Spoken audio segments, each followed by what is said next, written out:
so I was really happy. I was really very pleased with Children of the Corn. To be honest with you, Yeah. it was really a treat. I mean, it was actually written by Stephen King. It was directed by Fritz Kirsch. Had Linda Hamilton in it, Peter Horton, and there's a Um, lot of. yes, that's not the movie we're reviewing. We're reviewing the other one, the 2020 movie. Oh boy, I just got a chill up my spine, dude. Yeah, yeah, it's unfortunate because that other movie was actually kind of effective and decent in a lot of ways, kind of iconic for horror fans. So we're talking about the 2020 or 2023 version because there's like some conflicting information. I guess it came out this year, but I think it didn't. was done in 20. Yeah, I'm seeing some conflicting information too, but let's just call it the 2023 one for Okay, for for all intents clarity, and purposes. Yes. because I had seriously just put this out of my head. I mean, I think we saw it like a day ago, and now I'm just like kind of blanking uh, on it, and maybe it's just like a It all safety just mechanism. left. It's a It safety just left. mechanism. Yeah, it's like what trauma patients go through that it just throws it out. So, Clay, will you tell us what the hell we just watched? Okay, I would love to. This tepid remake that need not be was helmed by Wimmer, who was responsible for other essential viewing like Ultraviolet, Total Recall, the remake, not the Ooh, original, yeah, and Equilibrium, which was pretty actually, good in context. yeah. Yeah. Well, that's kind of cool because I didn't know, I didn't look him up as far as other directorial stuff. So I mean, yeah, Equilibrium was kind of cool. Ultraviolet was okay. Um, Yeah, I mean, and I think he also did one of the Expendables, which so he's good at helming movies that we don't need. It yeah, seems to be kind of in his wheelhouse. But yeah, this one was just baffling. It's almost I kind of wonder if the movie was made at duress in some kind of way. It like seems. like the Russian mob is like, we've got a lot of money, we need to launder through your country. Now we need to put it in something. And Kurt Wimmer's like being held at gunpoint with his hands behind his back. Like it won't make any sense. Oh, you think it needs to make sense? None of our films make sense in Russia. So yeah, maybe that poor Kurt. If that actually happened, I feel so sorry for him. So I hope his because family's okay. I really do. maybe this is a cry out for help that we missed a lot of, maybe missed a lot of like what are the Easter bunnies or Easter eggs, not Easter Easter egg, yes, bunnies. yes, Easter egg, yeah, like the round pebbles, the round brown pebbles are the kind of Easter eggs that we got with this one. Yeah, I've never seen a director quiet quit before, but that's what this felt like. It felt like, yeah, I mean, like I said, now that I know his past output, I'm thinking this was a paycheck, must have been purely a paycheck for him. Yeah, uh, that's how it feels like, but there's just it was so baffling. Like I've never seen. Well, I'm sure I have, but it was one of these movies where something that should, if we just describe how the movie opens with a bunch of kids getting killed in a school in their preschool, and then they pump in gas to try to put the killer right. to sleep, and it murders everybody. Me describing that is like, wow, that's horrific. It's timely. Don't Yeah. worry, because it's the most it's just the most uninteresting, boring sequence that I've ever seen in a movie. You're just Well, like, all yeah. right. Well, what you missed and what you may miss if you don't pay attention to the movie like we sure did, is that that was actually a school for delinquents. It wasn't a preschool Oh, or nursery school. That I didn't know that until our I guess our antagonist of the movie, the supposed Isaac, that we had Isaac in the original movie, who is the leader of the children and who spoke to He Who Walks Behind the Rose. The girl is Eden in this movie, and she's played by Kate Moyer. Kate So Moore, yeah. and so it starts off like you think this I guess teenager comes out out of the cornrows, and Eden sees him, and then you think, oh, he grabs a knife, and then he says he's not gonna he's not gonna watch Eden cry anymore, or some shit like that. You think he's gonna kill Eden, then you think he's gonna kill some goat that's kind of tied up nearby for some odd reason, and Instead, Don't he hurt the just baby goat. yeah, and then you see him vault to head inside the delinquency school, and he just stabs like the first adult he sees, and then the next scene is just of this gas being pumped in there.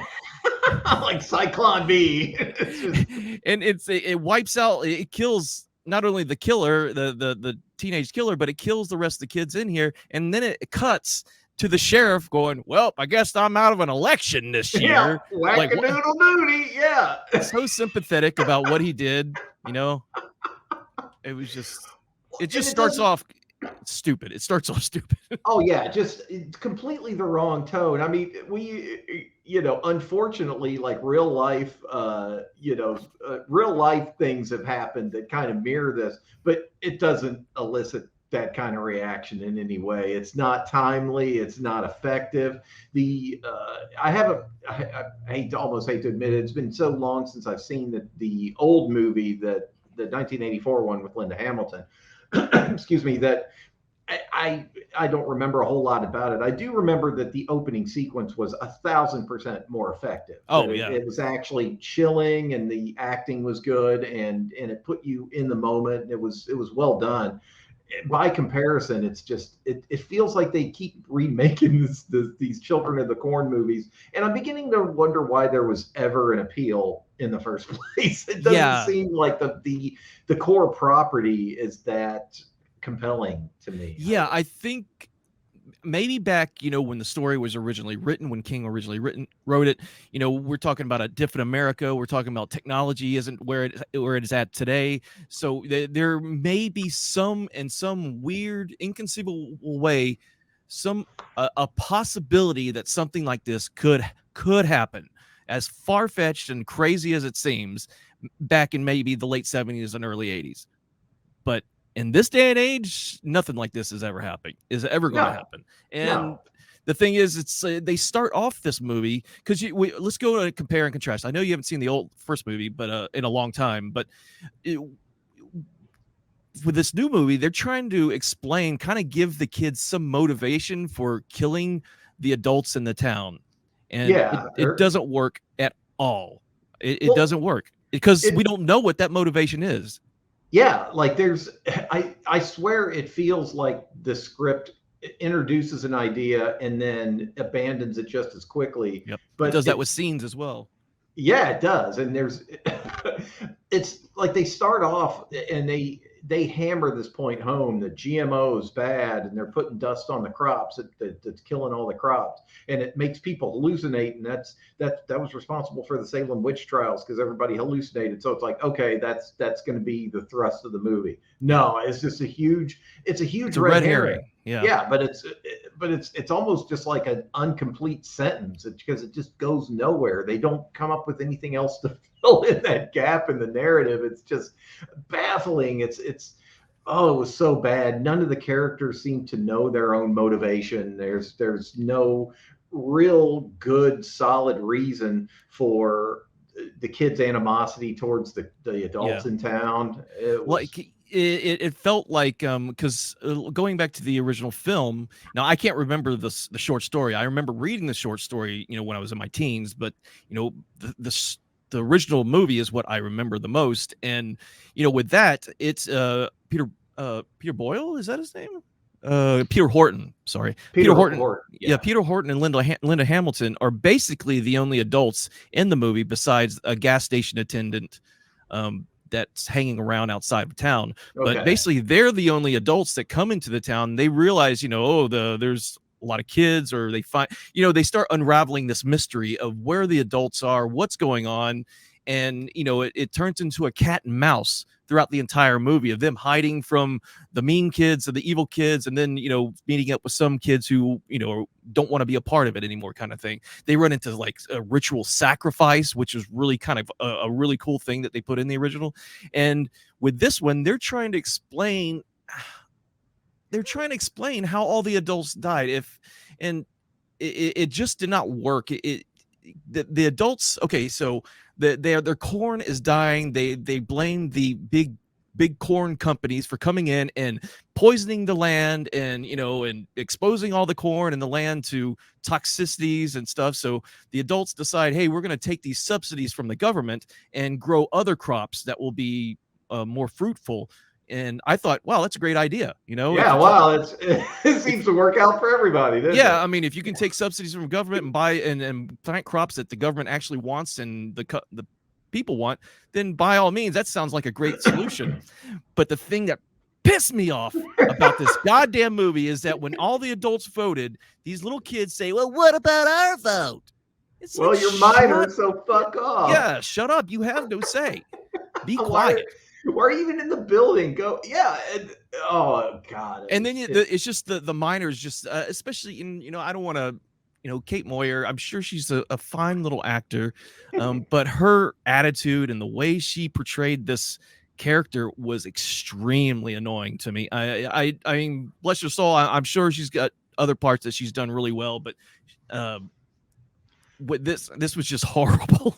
I don't. Yeah, everybody was bad in this. I didn't like Elena Camporas's like acting much in it, and it's same kind of thing. It's like I don't really blame her that much. She didn't have much to go on, but all her performances were just very breathy, and I'm very serious. Like you can tell that her.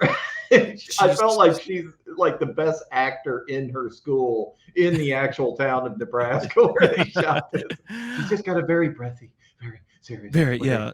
Oh, God, she always had.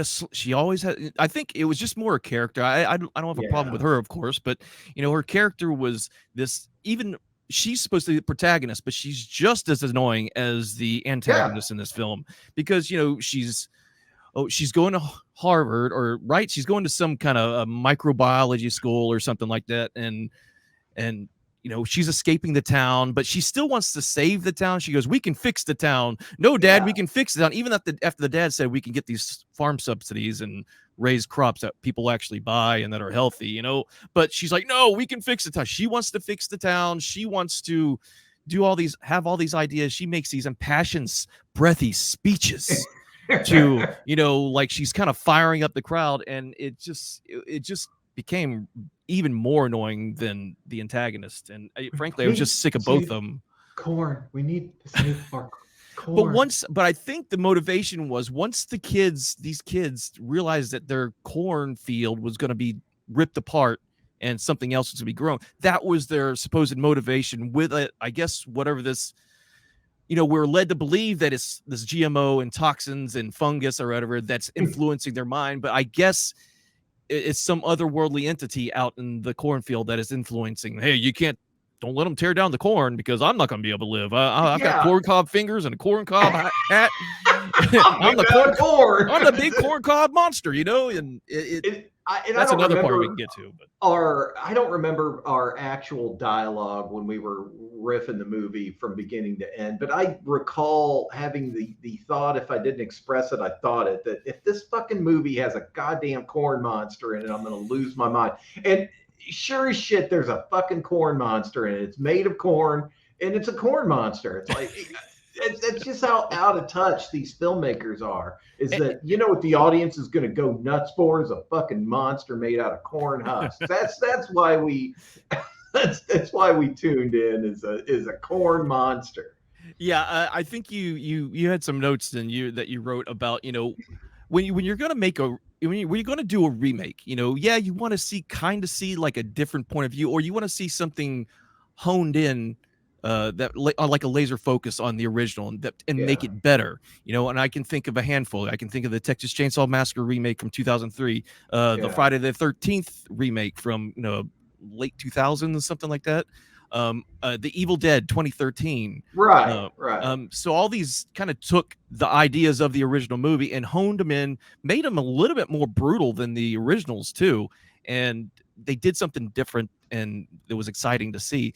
This did not do that. This took everything that you loved about the original movie and tried to do disregarded it. And let's delve on this fucking monster. Let's go.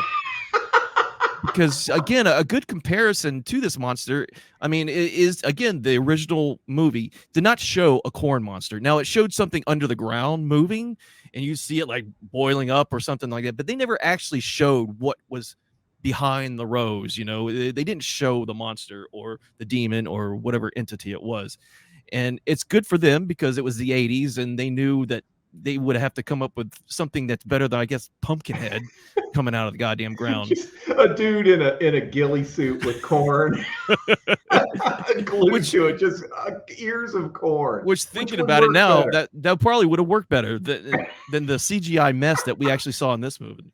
Yeah, that's not even lit. Like like they either didn't have the budget or they just didn't give a shit. That's just one of the biggest sins of most movies nowadays is that they just don't give a fuck. There was no attempt to light it in the same lighting, and even if it looked decent, like it would have mattered because there was no backstory to the monster. There's no reason for it to be. Nope. At all. There was no justification for a corn monster, and well, and it just pisses me off to say it, a fucking corn monster. Yeah, and then you're like, I think they should have just rolled with that fucking toxin, whatever, in the air. That would have been a much more legitimate reason for the kids to go freaking crazy. Than some lurking monster, unless the monster is a direct result of the pesticides. Maybe that's something we didn't catch. Maybe this is a toxic Avenger kind of corn cob monster. Or I thought, and like you pointed out, I thought, okay, it's obviously they're hammering this point home about how these toxins cause hallucinations. There's no actual corn monster. It's a mass hallucination that's making everybody go crazy. Yeah, that would have made some kind of narrative sense. No, they didn't do that. It was literally a fucking corn monster, and and they tried to do that at the end, where Ellen's Alina's character, Bo. She's like, it's not real. It's not real. And I was like, okay, this is kind of like would be a cool ending kind of thing. And then, here comes corn cob monster marching out of the fucking cornfield. And then, of course, Bo, her character's like, oh, this isn't real. And I'm just,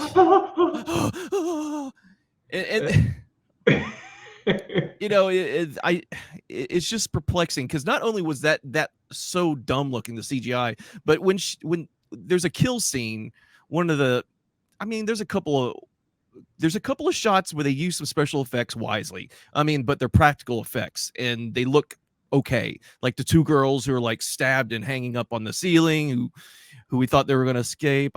They did a good job with that. But they do a total CGI pulling apart of this woman by the corn cob monster. And you hear me in our playback. I'm just going, boo, boo.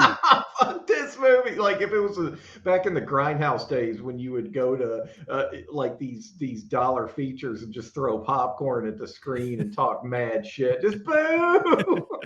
I'm telling you, dude, when I went to go put together the riff reel for this, because guys, if just in case you don't know, we put together all what I think are some funnier riffs that we did when we watched this movie. It was hard. It was very hard because there were a couple of great riffs that we had in there. But most of it is us raging at the film. Yeah, it's just so fucking bad. And getting pissed. It wasn't even, there was some parts where I was like, oh my God, we were really fucking harsh on this part. Oh man, we went in on it. And I don't know that anyone's really paying that close attention. It seems like, kind of objectively weird that we go in on this movie that was probably executed on some level a lot better than other movies that are just pieces of dog shit in other people's estimation that we actually like. But it's all with horror, and we say this all the time, it's a totally different sliding scale that you grade it on. It's all about entertainment, almost in the face of intent. Like a lot of my favorite horror movies, you could tell that this isn't what you were trying to portray to the audience, but something about the earnestness of the filmmakers and their kind of charming ineptitude sometimes kind of makes it into something that it's not. Like Veronica comes to mind. Yeah. Well, you can ineptitude. You could say that for the Children of the Corn sequels that came after it, the original one, which they're all really bad. but at the same time, they've got a certain charm about them that you can watch them and say, "Oh, this is fucking dumb," but at least we got to watch it, and yet you had a good time, no matter how frustrating some scenes may be. But this one, it wasn't fun. I mean, I will say that I did start watching this movie before I brought it to CS. Yeah. But as soon as I was like, I think I got 15 minutes into this thing, and I said I stopped it. I was like, I need to tell Clay that we need to watch this goddamn thing, Yeah. and Yeah. because I'm glad you did. I mean, there's one scene particular when you were talking about like things that just felt like they didn't finish writing. It feels like they had an idea and then just let it kind of peter out. And there's one scene where the kids are in this in the cornfield, and they're making a kid walk the plank. Oh yeah. And this kid's name is Wally, and I know Wally Was Wally. well, I mean, we don't know. I mean, shit. Yeah. So this is a long and drug out scene where they're Bo shows up with her brother, and then this the outcast kid shows up, and all the kids are chanting, "Jump, walk the plank," and they keep pushing him out on this plank, and he's like slowly walking out here. He's crying and complaining, stop it, hey, stop poking me that damn thing, and then there's like a pile of corn husk and everything, and then Eden wants someone to set the thing on fire once he falls into this pile of husks. And again, Bo's trying to tell her, "Oh, you can't do that, it'll blow everybody up, it'll set the whole cornfield on fire." It's like, well, also it's such a baffling scene because no one is like, we're going to execute this kid. The whole tone of it was wrong too. It was almost creepy. It was unintentionally creepier in a way that they didn't intend. Like they're getting ready to execute this kid. Yeah. And then all the kids on the ground are like, "Yes, make him walk the plank." And we never get on-screen resolution on if he's okay. No, if they actually did it or not. In fact, it was getting closer and closer to the moment when our hero Bo decides to bail out and chase down the outcast kid and go talk to him. And so we're sitting there going, "Okay, well, what happened to Wally?" And just hear, and then a big wolf of fire as it blows up, which would have been hilarious and awesome. But the only other time we hear about it is when Bo's brother comes up, and I think that's what, Callan Mulvey, is that him? No, that's the father. That's the father. No, Jaden McGinley, who plays Cecil, the brother, finds Bo, and she says, "Oh, well, how'd everything go?" And the brother's just like, "Oh yeah, we were all jumping around and laughing and whatnot." But I was like, "Well, what happened to Wally?" I know, what happened to your victim? And I thought certainly we'd come back to that, because they did come back to that same spot later in the film near the climax, and there's no Wally up on the plank, so we must assume he's got down somehow. But there's no, if there was like a body that was on the ground on fire or burned or something, it's still smoldering, I'd be like, okay, there's Wally. We know what happened to him. At least we get some resolution. But what's chilling is the like you pointed out, Bo is supposed to be our protagonist, as a character completely unlikable. It shows at most mild indifference to the fact that they're getting ready to murder this child for the crime of abusing his hound dog. And wait, he wasn't even abusing his hound dog. You said the dog ate some poison and it was dying, and then the Eden was like, "Well, you should have put it out of its misery instead of let it suffer." Yeah, so instead, yeah, because any fucking 10-year-old boy would grab a shovel and just bash its dying dog's head in. It's absolutely bonkers. Well, I think that we're missing the context of growing up in Nebraska.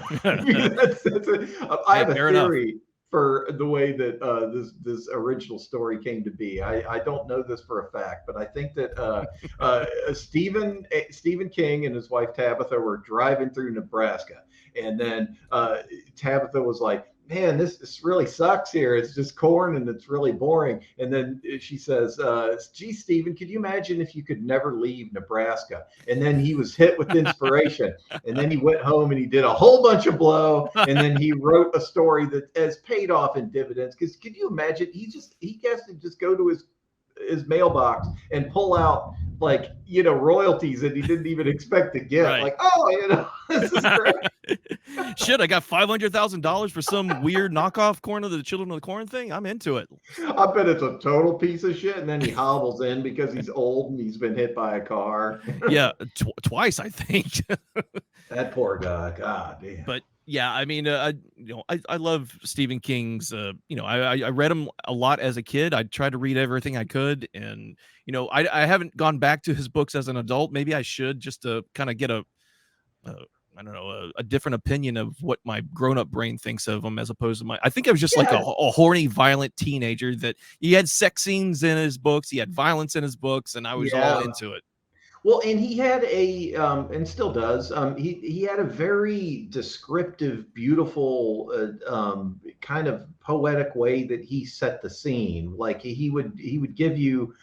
Some writers hate this, just the kind of overly descriptive way that King set the scene. But as a young reader, I loved it because he put you in the scene. There was a lot of times there would be just pages and pages dedicated to, like little wisps of stuff in the air, and, like describing Derry, Maine, or the town, and you could go a chapter just describing the inhabitants and some of the history and the old corner store that had been there for 100 years, owned by a family of people that he'll describe people that you'll never hear about again ever in the books, except maybe in passing. But but it was, I mean, reading Stephen King, it was a treat, especially because I think that a lot of us came to King in the same kind of way. It's just his books were just available. Like a lot of us, our moms read them and they were just on the bookshelf, so it was something to get into. So I definitely appreciate his artistic contribution. They have made countless shitty adaptions of his work, and in fairness, he a lot of his books weren't worth the sum of their parts. They didn't hang together that well as a cohesive story. But I mean, I can't talk shit. I don't have a single novel. He had and he'd write one a week. Yeah, I know. I mean, the guy is definitely, I don't know if he's writing as much anymore because I haven't been keeping up with him, obviously, but just some of his ideas were just batshit crazy. The Mangler is one of the ones that was it was about a printing press, I think, that just ate people. And this was made into a movie. Yeah, it's I think that I think he's kind of was a victim of his own success in a way, because his publishers would publish whatever drivel he would fart out of the typewriter. One that stands out to me is Apt Pupil. That was genuinely troubling to read. That got into my head when I read that. I was like, this is really a fucked up story that you've written. Yeah, his Richard Bachman pseudo aliases, or that he wrote under. The Long Walk was one that troubled me when I read it, because it was just about a brutal death march of children forced to walk. It was kind of like a Hunger Games situation in a way, but Children of the Corn, like I said, I can't remember that much of the actual written story, but I do remember quite a lot of the original movie in 1984. And Children of the Corn 2023 is a big stinker. And this is one of the ones that this is one of the ones, because we usually like to write reviews. You usually write like a big kind of like rambling mass of verbal thoughts, and then I try to make sense of them, like put my little 2 cents, and then we'll post a review onto Amazon, and most of the reviews are maybe kind of trashing the movie a little bit, but we'll 5-star them anyways, if they're independents or low budget and everything. Ironically, kind of praising him. Ironically, kind of praising, and just give him a 5-star, like Goblin and Veronica and stuff like that. This one, I did not feel any sense of being ironic or giving it 5 stars. This is a pure 1-star hit that I put on Amazon. I'm not even sure if they're going to publish the actual review, because it's so mean-spirited. There were a lot. I wrote. It was the thing. I edited a little. I edited a little bit, but it's Well, because I was mad at, and having done a little bit of research on very little, like like knowing who the director is now, there's no excuse, man. It should have been better than this, and it's nothing that needed to be budget wise that you needed to improve upon, right. like I could forgive some poor performances. There's going to be child actors in it, so you have to kind of be forgiving about it. But they gave them nothing to work with. No one had any motivations. Like the lead character to all the people, to her dad. Like no one's, the way people felt and acted never made sense, not once. Like no one's motivation was anything that you could kind of sink your teeth into. You didn't like the kids, you didn't like the adults, you didn't like, there was no one for you to kind of to anchor the audience into the movie. It was just, and it just makes it a slog to get through. It's And there like, was, when is this going to end? there's always that sense of when is this going to end, but there's just the sense that nothing made sense. There was no, there's weird motivations for characters doing things. I will say I do like the actor who played the dad. I thought he did a fairly okay job of what he had, and then you can kind of, he was okay. But the weird thing is there's a moment in this film where the kids somehow they use the same gas that killed the original children at the very beginning on the adults who are locked into the jail. Now, somehow, some way, the adults didn't die. I thought they would be dead, or because know Eden is haranguing them about, oh, how long can you hold your breath? Can you hold it longer than my friend so and so at the delinquency school, which he specifically says. And and I thought that was funny, but then the adults start waking up, and then they're in this pit. And now keep in mind the we all saw the dad in the jail. We all saw Bo's dad in the jail. We saw several other people in the jail. We just assumed they pulled everyone out, put them in this pit, and then just started dumping dirt on them and burying them alive.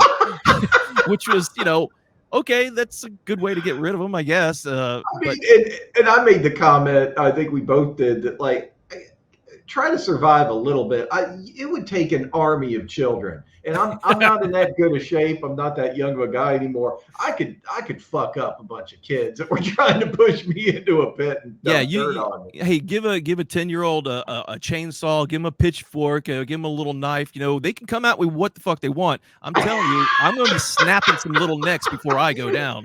Oh, I'll pick one of those kids up by their feet and use them to beat the smack out of the other kids in the circle. I'm going to be screaming with a pile of dead children crawling on top of me as I'm ripping them apart. And they can finally stab you to death, but there's going to be like 50 of them fuckers just lying around me. I mean, a couple of them are going to be lesser eyes and fingers and stuff. I'm not going down easy. I didn't make it to my 50-year mark to be killed by a bunch of children, guys. Yeah.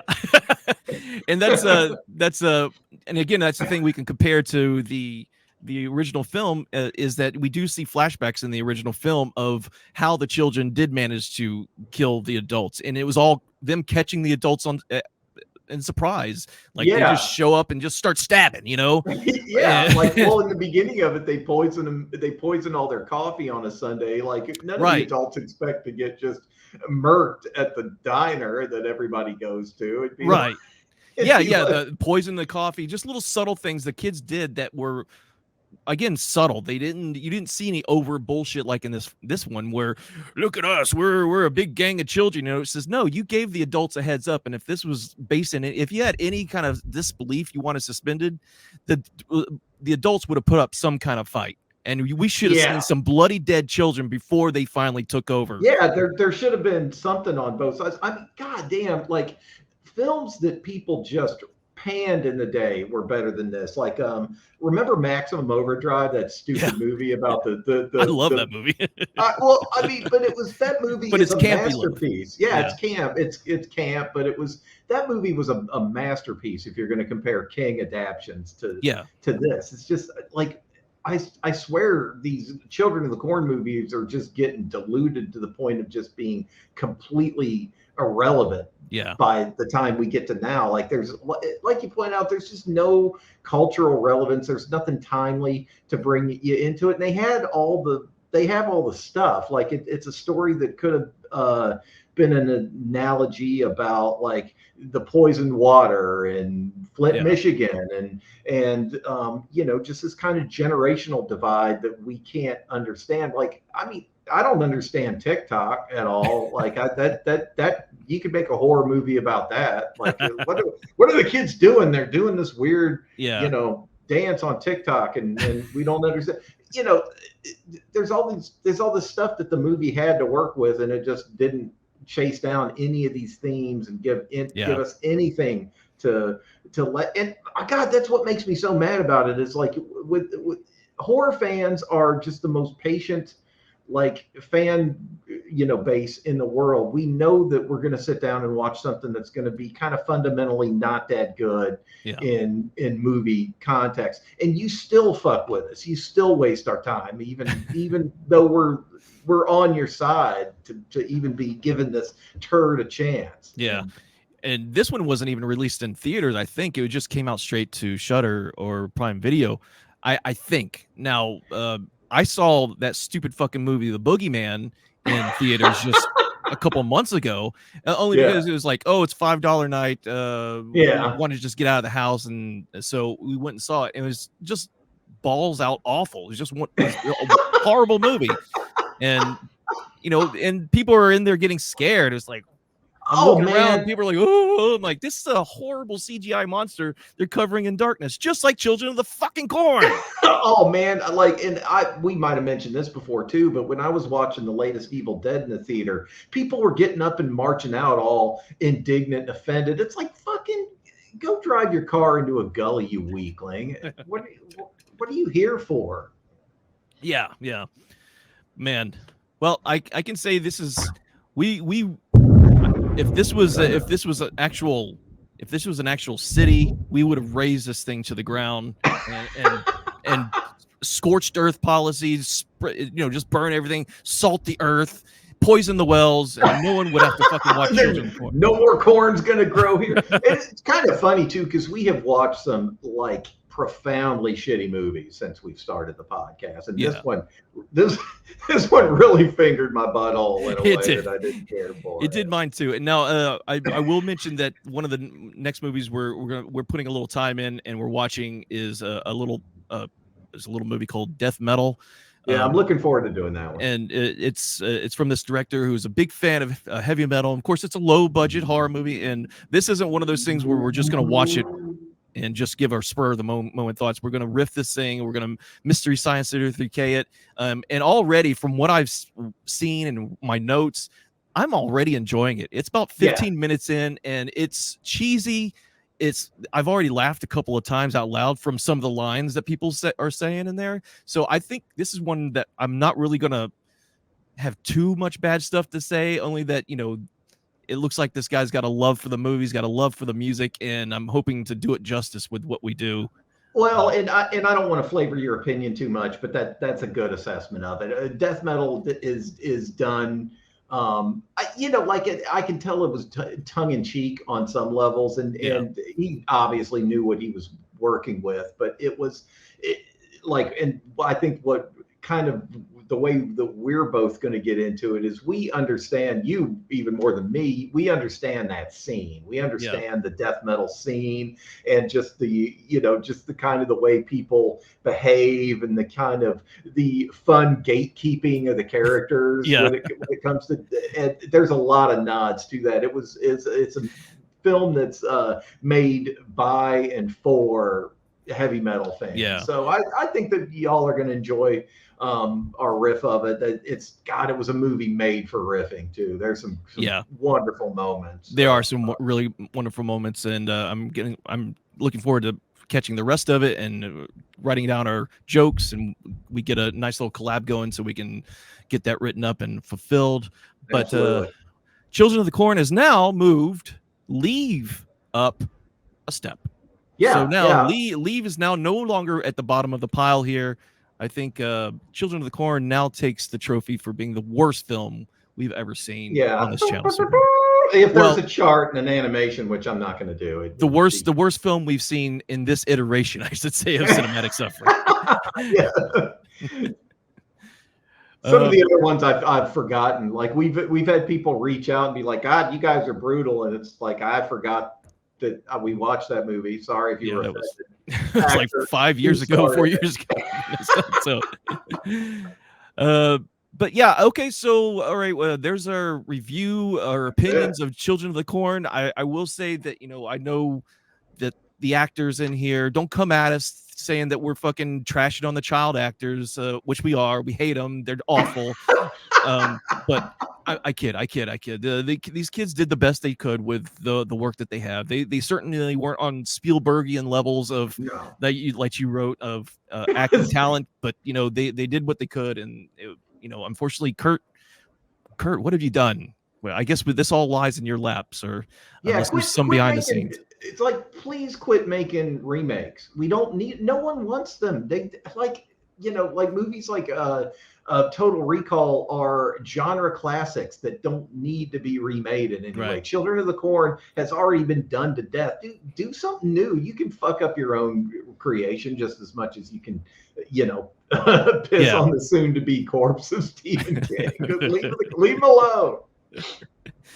Well, I guess that's it. Do we have anything to plug? I guess we already kind of did the death metal plug. Well, yeah, just like if you like horror and you like MST3K riff track style joke commentary, and you like movie reviews, you like horror video games, you're in the right spot. That's what we do here on Cinematic Suffering. So show us some love, click like, subscribe, all that kind of stuff. It really helps us grow our audience, and we appreciate your time and hanging out with us. Yeah, thank you so much. Yeah, especially hit that subscribe button, like, and share if you think it's cool. You think we did something funny, or if you think we did something awful, then please yell at us.